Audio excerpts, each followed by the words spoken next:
गुपचुप खवाऊँ तोला चाट खवाऊँ तोला भेल खवाऊँ वो। तोला गुपचुप खवाऊँ तोला चाट खवाऊँ तोला भेल खवाऊँ वो।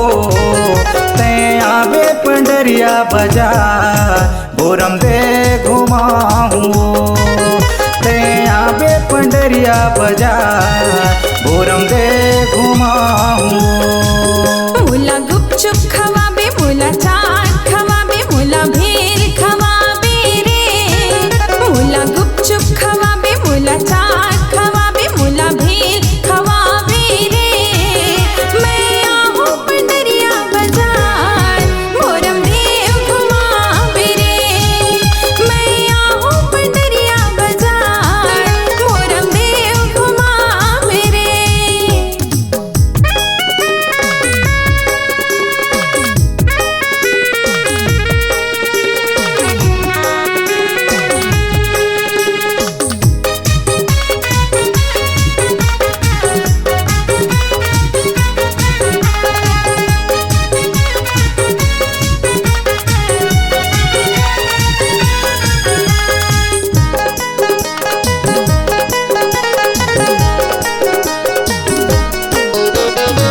पंडरिया के गुप्ता होटल माँ समोसा तोला खवाऊँ।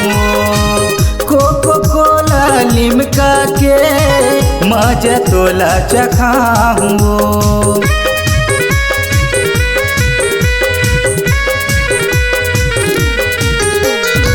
पंडरिया के गुप्ता होटल माँ समोसा मोला खवाबे रे।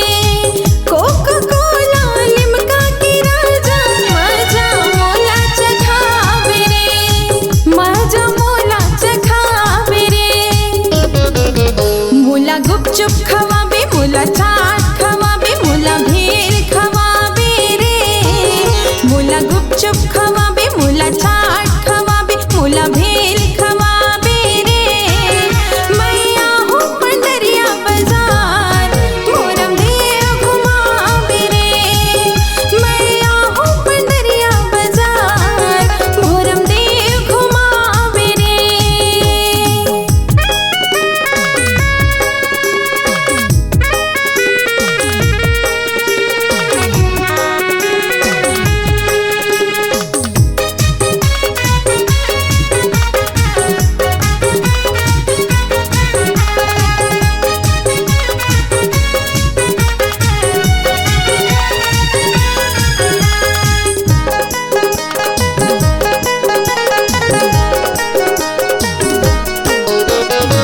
भोरम देव में काका देव के हावे गाइस थान।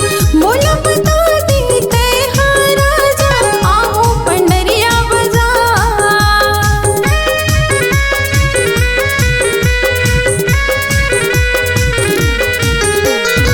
छिड़की महल है यो मड़वा महल है हवे भोरम देव राजा। गार्डन घुमाऊँ यो झिलवा झुलाऊँ औ घुमाऊँ तोला मेला औ घुमाऊँ तोला मेला। मोला सर्कस दिखावे औ सिनेमा दिखावे। मोला सर्कस दिखावे औ सिनेमा दिखावे। दोनों फोटो खिंचावोगा। मैं आहूँ पंडरिया बाजार भोरम देव घुमावेगा। मैं आहूँ पंडरिया बाजार भोरम देव घुमावेगा।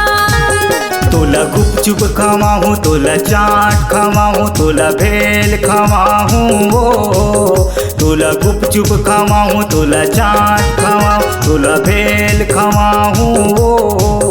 तैं आवे पंडरिया बाजार भोरम दे घुमाऊँ वो। मैं आहूँ पंडरिया बाजार भोरम देव घुमावेगा। तैं आवे पंडरिया बाजार भोरम दे घुमाऊँ वो।